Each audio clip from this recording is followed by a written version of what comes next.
This episode was originally broadcast in 2020, but 4 years on, science and politics continue to butt heads, and the same old comment is made time and again, that we should stick to the science. So it seems that this series is as relevant as ever.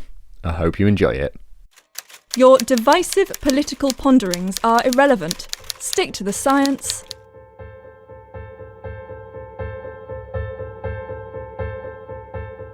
Nature received this comment on Facebook after we published a story about the damage Donald Trump had done to science. Why am I sharing it with you? Well, I want to know if they're right. Science and politics benefit from the perception that science is objective and separate. Psychologists and sociologists and historians will argue over how possible it is to completely remove yourself from that. Saying that the two spheres should be separate, I think misses the point. Science is pure, right? But the more you get into the kind of complex, value-laden problems of politics, the less it's true. I'm Nick Howe, and welcome to Stick to the Science, a mini-series in which I'm going to explore the relationship between science and politics, and ask, where does nature fit in? Nature as a whole has an important role to play at that interface.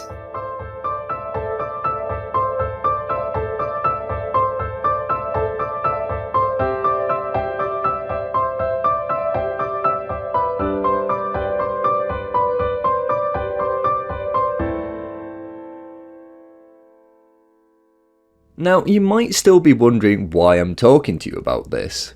It seems that many of our readers think this is a done deal. Science and politics should be kept separate, and vice versa. So why talk about it? Well, the thing is that nature does discuss politics, and that isn't an accident.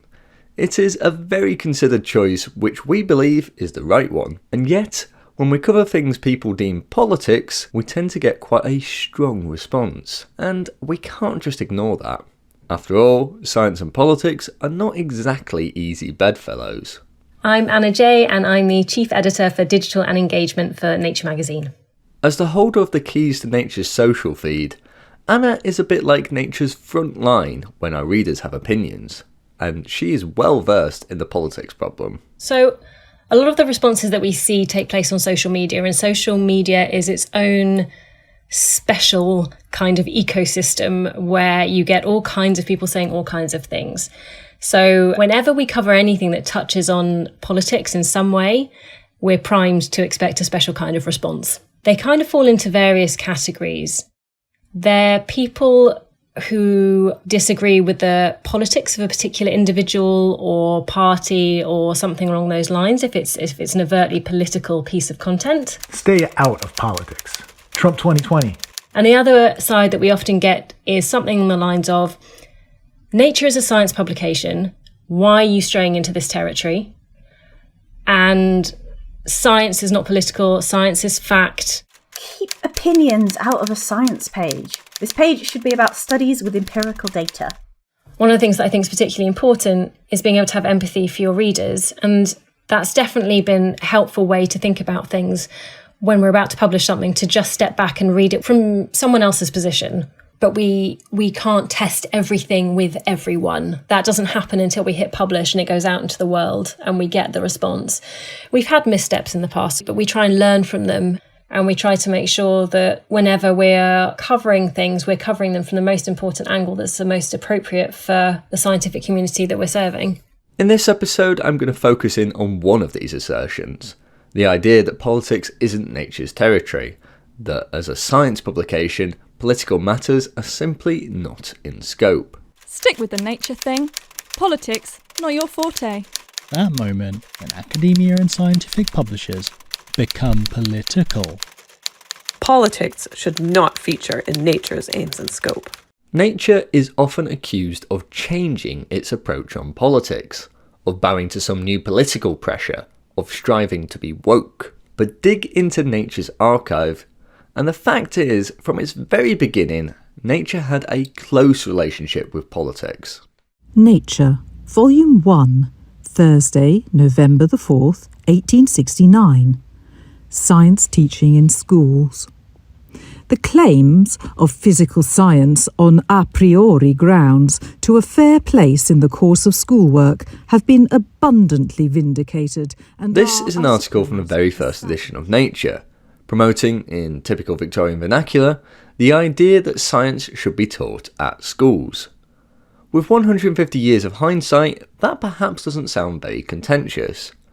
But this was before there was any large-scale state education in the UK, and existing schools were stratified by social class. In the following year, in an editorial, Nature went further, promoting scientific education for women. Nature, Volume 2, Thursday, June 16th, 1870. The Scientific Education of Women. The feature which will probably most clearly mark the year 1869 in the view of the future historian of education will be the definite recognition of the rights of woman to all. Over the first 10 years, Nature's editor, Norman Lockyer, wrote around 65 editorials campaigning on political topics from research endowments, scientific reform, the rise of German science, and education. This type of political content was enthusiastically followed up by Nature's second editor, Sir Richard Gregory. Politics was absolutely Nature's arena. That is until, perhaps surprisingly, World War II. The Second World War, interestingly, has a pretty unexpected impact on the way that Nature talks about politics. This is Melinda Baldwin, a historian of scientific publications, who very literally wrote the book on Nature. So in 1939, right before the start of the Second World War, Nature gets two new editors. Sir Richard Gregory retires, and his former assistants, A.J.V. Gale and Jack Brimble, become co-editors of Nature. And so almost immediately, Brimble and Gale are thrown into the crucible of having to publish Nature during the war. So London is being bombed, there are paper shortages, and so they're just kind of constantly running Nature in crisis mode.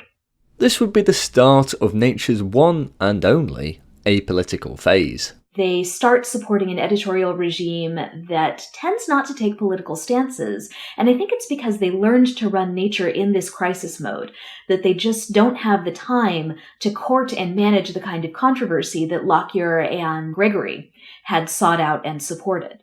Whether out of resource-strapped necessity or editorial providence, Gale and Brimble's apolitical stance continued for almost 30 years. Until 1966. When John Maddox comes into the editor's chair. Maddox is a physicist, he comes from a journalist's background, and Maddox really sees an opportunity to shake things up at Nature and make it exciting to read again. And he wants to do that in a couple of ways. First off, he wants to recruit the most exciting scientific papers to Nature that are going to create a stir, that are going to attract interest, that are going to attract subscribers. And he also really wants to enliven the news sections and get them taking stances again. So Maddox actively courts the kind of interest and controversy that Brimble and Gale had avoided. Now, this appetite for controversy certainly wasn't shared by all of Maddox's successors. But Nature never resumed the apolitical stance of the mid-20th century, right up to today. When science is threatened by politics, we will stand up for science and scientists. This is Magdalena Skipper, Nature's current editor-in-chief. Nature is a journal of science, of research, first and foremost. As such, it doesn't have specific political allegiance or a political agenda. But we do talk politics, we do cover politics, when politics affect research, only in the context of research. If politics and politicians curb scientific autonomy, let's say, unduly influence its direction, remove the support of experts or expertise, or maybe thwart global collaborations, science itself suffers. And it's at times like this that Nature needs to stand up for science, for the experts. This stance goes all the way back to Nature's mission statement, which has broadly remained the same for the past 151 years. First, to serve scientists through prompt publication of significant advances in any branch of science, and to provide a forum for the reporting and discussion of news and issues concerning science. Second, to ensure that the results of science are rapidly disseminated to the public throughout the world in a fashion that conveys their significance for knowledge, culture, and daily life. There's a bit in the mission statement where it speaks to us offering a forum for a discussion of issues that are pertaining to science. And so that's exactly what policy is. And of course, arguably now more than ever, we talk about why science and research and discoveries, and including medical research, are so relevant for policy making, and why policy making has to be evidence-based. And of course, that evidence is provided by science. So absolutely, we don't just talk about research itself and the outcome of research as an activity. We talk about the implications. So these are all issues which are immediately adjacent to science as an activity, but nevertheless, in my view, inseparable. Nature, Volume 586, Tuesday, 6th of October, 2020. Why Nature needs to cover politics now more than ever. Science and politics are inseparable, and Nature will be publishing more politics news, comment, and primary research in the coming weeks and months.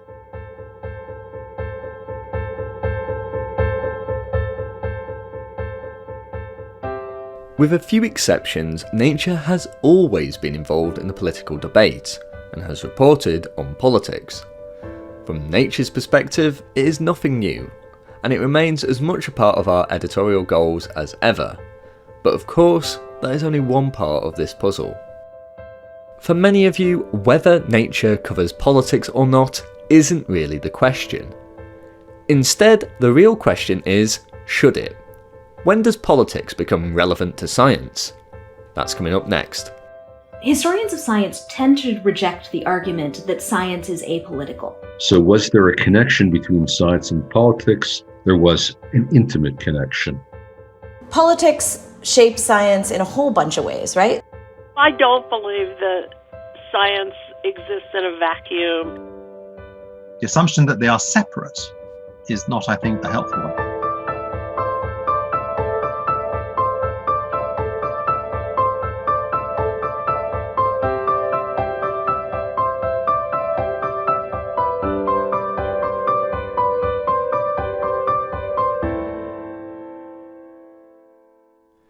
For the rest of this episode, I'm going to focus in on one idea: separation. The idea that science and scientific institutions are fundamentally separate from politics and political institutions. And furthermore, that there should be a divide, the proverbial church and state. To get to the heart of this, again I'm going to start by looking back. Here's Stephen Shapin, a historian of science from Harvard University in the US. I think the ideal in terms of deep historical past probably comes from the idea of religious separation from the world as a way of producing authentic and valuable knowledge. And here it's very important to bear in mind that the first universities are religious institutions. The cloisters of Oxford and Cambridge are cloisters.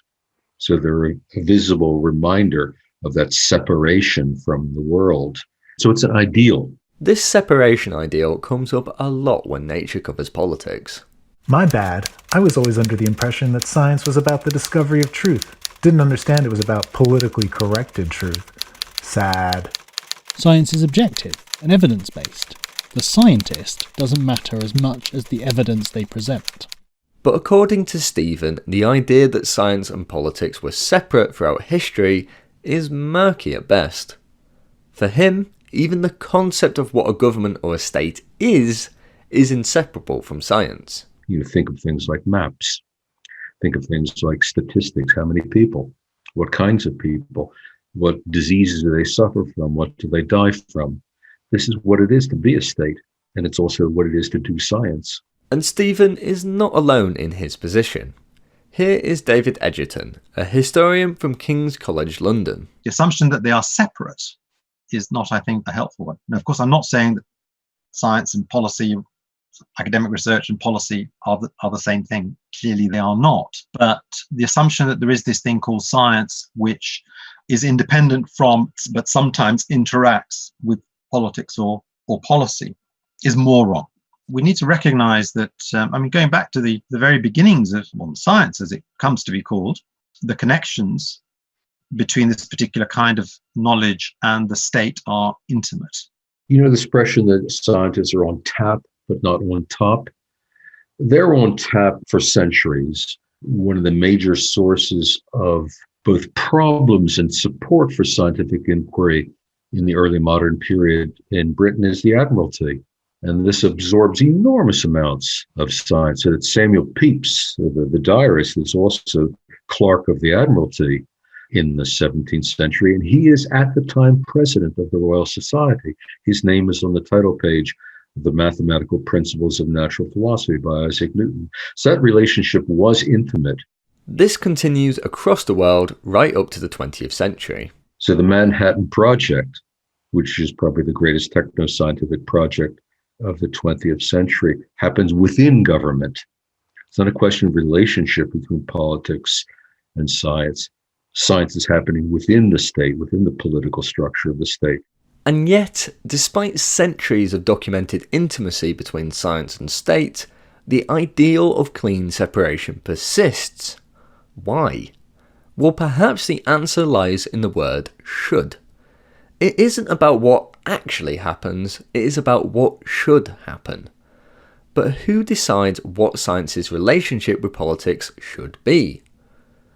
Many of the comments we receive talk about the fact that science is objective, and so science shouldn't talk politics because politics is not objective. But what science is, well, that's a slippery thing when you try to pin it down.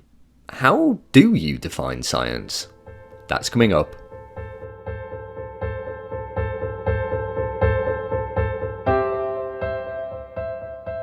Oh my God, all our certainties have completely crumbled. To cut a long story short, the term science has got a kind of a robust but problematic meaning at present. You have to kind of agree by particular rules of behaviour. You might sign up to particular philosophies. For example, pursuit of truth.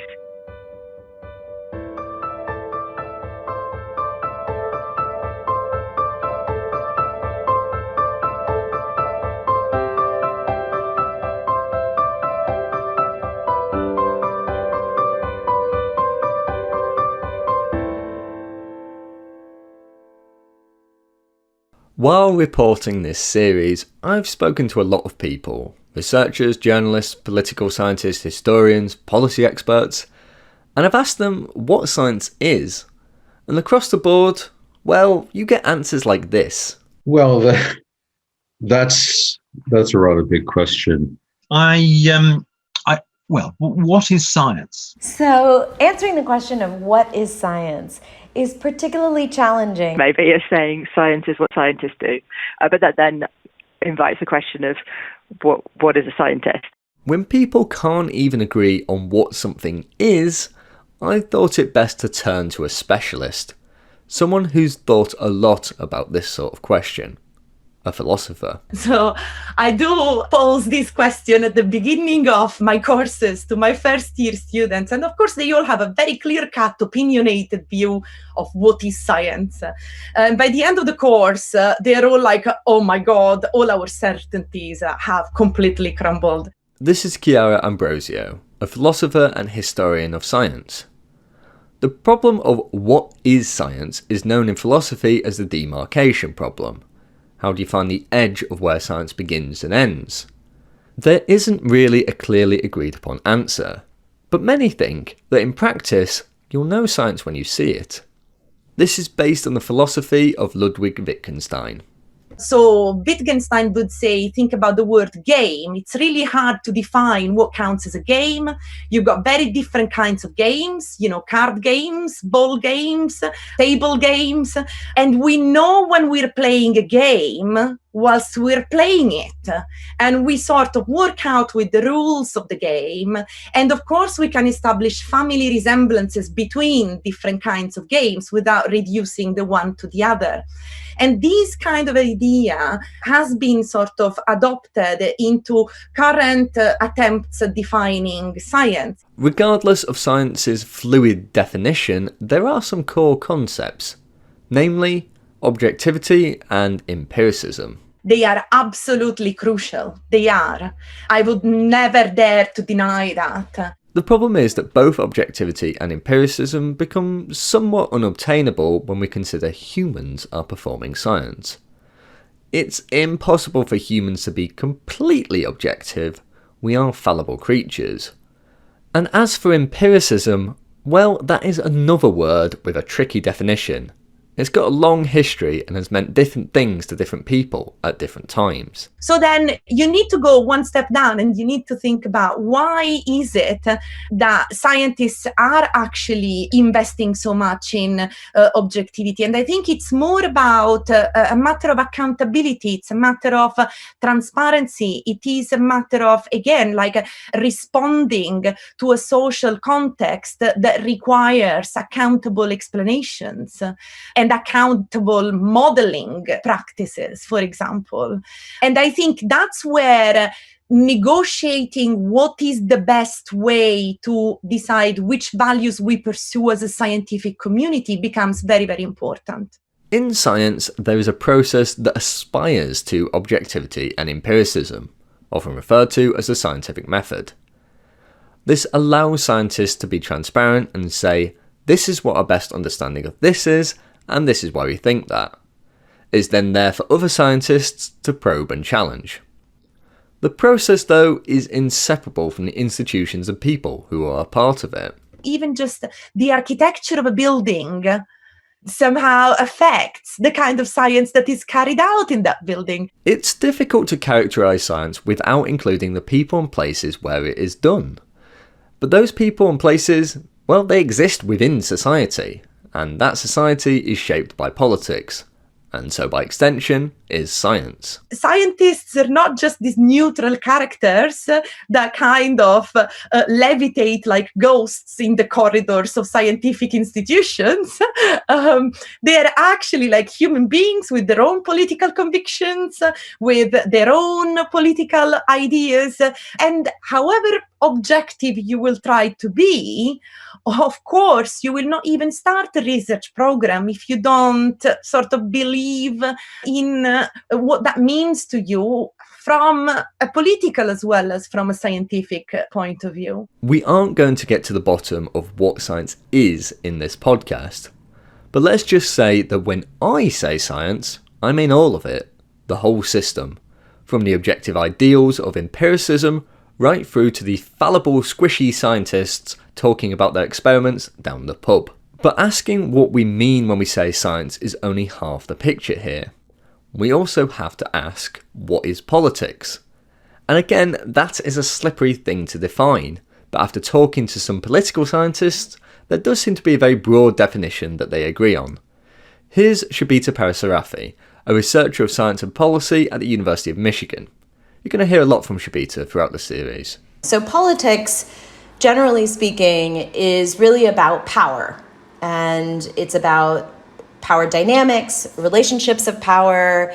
And when we think about it in the context of decision making, then we're really talking about people who are maneuvering in order to gain power or maintain it, sometimes also exert it, reinforce it, and often they're doing that on the basis of their particular interests. We talk about interests, whether they're economic interests or political interests, and sometimes they're just really about the differences in values. Now, it would be impossible to argue that there aren't power dynamics within the world of science. Just check out any lab meeting that's going on. But there is still something about empiricism and objectivity which sticks to science, which gives it a separate identity.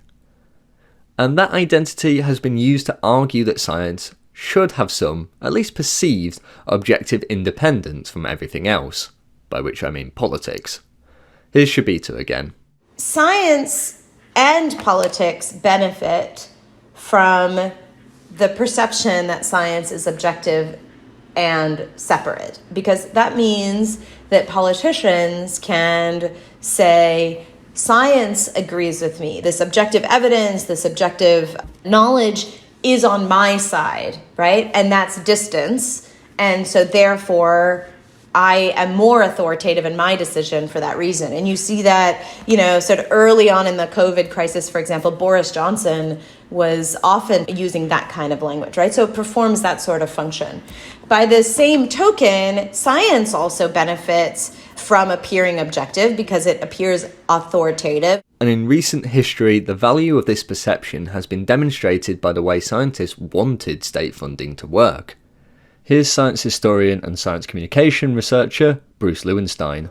So coming out of World War II, scientists were making a rhetorical argument that science should be independent of politics. And they were doing that partly because they believed there to be an overlap in the ideals of science and what was seen as the winning side of the war, the Western democracies that won the war, but partly because, as with any group, they wanted to protect their funding. They wanted to have control of their funding. There was a lot of pushback from legislators, but it took 5 years to produce what's now called the National Science Foundation. And much of that time was a dispute over who would control the funding. In the end, there was a compromise. The NSF became sort of quasi-independent. Independent scientists decide what is funded, but a president still appoints the board. Around the world, similar compromises of varying degrees were made, and organisations like that of the National Science Foundation in the US sprung up. Think about the research councils in the UK, or the Council of Scientific and Industrial Research in India. These agencies act as intermediaries, helping to direct state funding. But the compromises they were founded upon, and the fact that government is giving them the money, is a big stumbling block for independent science.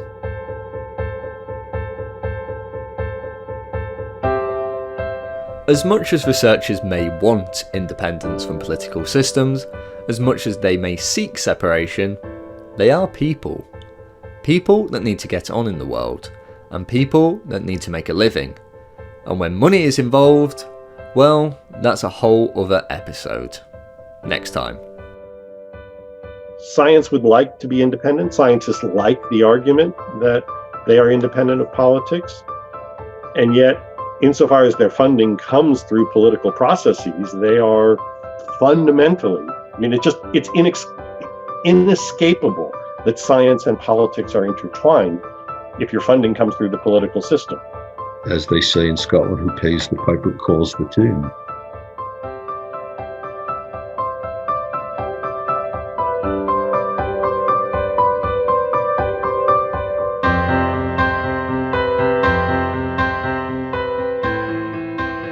This episode was produced by me, Nick Howe, with editing from Noah Baker and Benjamin Thompson. It featured contributions from many people, including Shabita Parasarafi, Alice Bell, Dan Tarowitz, Anna J, Melinda Baldwin, Magdalena Skipper, Stephen Shapin, David Edgerton, Deborah Blum, Bruce Lewinstein, and Chiara Ambrosio. Quotes from social media were read by Shalini Bundell, Flora Graham, Dan Fox, Edie Edmondson, and Brendan Marr. And excerpts from Nature were read by Jen Musgrave. Thanks for listening.